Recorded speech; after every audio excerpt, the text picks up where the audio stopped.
Optical isomerism in octahedral complex. We are taking an example where we are only using monodentate ligands. केवल monodentate ligands को हम use कर रहे हैं, और monodentate ligands के केस में अगर हम different cases divide करें, so we can divide 11 types of complexes that can be formed. A2, B2, CD same method है. आप या तो A2 को ले लो, या B2 को ले लो, या CD को ले लो, कोई भी ले लो, इससे कोई फर्क नहीं पड़ता. जैसे मैंने CD को ले लिया यहाँ पे.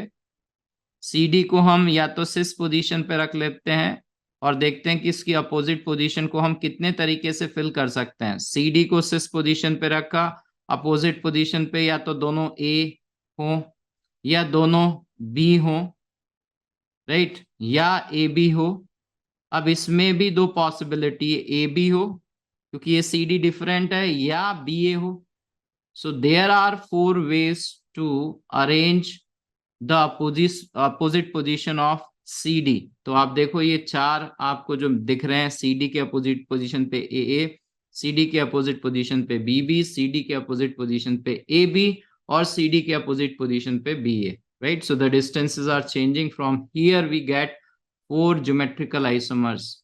4 geometrical isomers हमें मिले. अगर हम CD को ट्रांस पोजीशन पे रखते हैं तो हमारे पास स्क्वायर प्लेनर ज्योमेट्री में 4 लिगेंड, 2 A2 और 2 B2 को रखना है. तो या तो A2 सिस पोजीशन पे हो तो अपने आप B2 सिस पोजीशन पे हो जाएंगे, या A2 जो है वो ट्रांस पोजीशन पे हो तो B2 भी ट्रांस पोजीशन पे हो जाएंगे. So from here we are getting 2 geometrical isomers. So total number of geometrical isomers are 6 geometrical isomers हैं. Now in these isomers we have to find out कि कोई ऑप्टिकली एक्टिव है क्या. We have to find out the optically active. तो कितने method हैं? 6 method हैं जिससे हम फाइंड आउट करना है हर एक के केस में. तो सबसे पहले तो हम ये देखते हैं कि ट्रांस पोजीशन पे कोई सेम है क्या. जैसे इसमें ट्रांस पोजीशन पे मुझे सेम मिल गया, so I don't need, I will say that there is a plane of symmetry in this. इसमें मुझे प्लेन ऑफ सिमेट्री साफ साफ दिखाई दे रही है. If I cut the whole octahedron by this square plane, I am getting the plane of symmetry. So here also if we see AA position पे ये ट्रांस पोजीशन पे है, so I can take this one. इससे अगर मैं cut करता हूं तो सिंस A और A ट्रांस पोजीशन पे, I will get a plane of symmetry.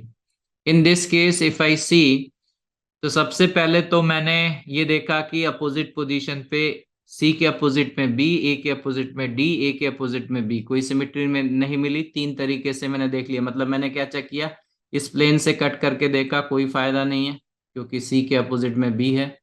फिर मैंने इस प्लेन से कट करके देखा, I am not getting any benefit. इस प्लेन से A के अपोजिट में B है. Then I have cut with this plane, then again A के अपोजिट में D है. Now what I am doing that, I am taking a plane which is passing through this ligand C, central metal atom and B, and it is passing through here. अगर इसके through pass हो रहा है तो A के opposite में तो ठीक है, लेकिन B के अपोजिट में D है, so there is no plane of symmetry. फिर मैंने एक्सेस बदल दी, इस एक्सेस के अलोंग ये वाली एक्सेस हो गई. If this is the axis then these are the ligands through which I have to see. अगर ये वाली एक्सेस है, राइट, तो ये लिगेंड्स A के अपोजिट में C, so there is no plane of symmetry. B and B symmetry is there, mirror image to each other, but इसकी वजह से there is no plane of symmetry. ये दो हो गए. तीसरी एक्सेस ये वाली ले लेते हैं. इस एक्सेस के थ्रू अगर हम देखते हैं, if this is the axis, तो इनके बीच में और हमें इनके बीच में देखना है. A के अपोजिट में C है, B के अपोजिट में D है, so there is no plane of symmetry. And from there we find out that this compound is optically active. अगर ये कंपाउंड ऑप्टिकली एक्टिव है, right, same way we have to find out in this. 6 तरीके से देखना है हमें. सबसे पहले जल्दी से देखा, A के अपोजिट में C, B के अपोजिट में D, B के अपोजिट में A. सो 3 तरीकों में नहीं है, मतलब इस वाले प्लेन से कट किया या इस वाले प्लेन से कट किया, या हमने थर्ड वाला प्लेन इस वाले प्लेन से कट किया, there is no plane of symmetry. Now we are taking this as an axis. ये वाली एक्सेस ले लेते हैं और इन दोनों के बीच में कट करते हैं. सो B के अपोजिट में D, B के अपोजिट में A, so there is no benefit, there is no symmetry at all. यहां से अगर हम इस एक्सेस को लेते हैं, इस एक्सेस में A और C आ गए, अगेन कोई सिमेट्री नहीं है.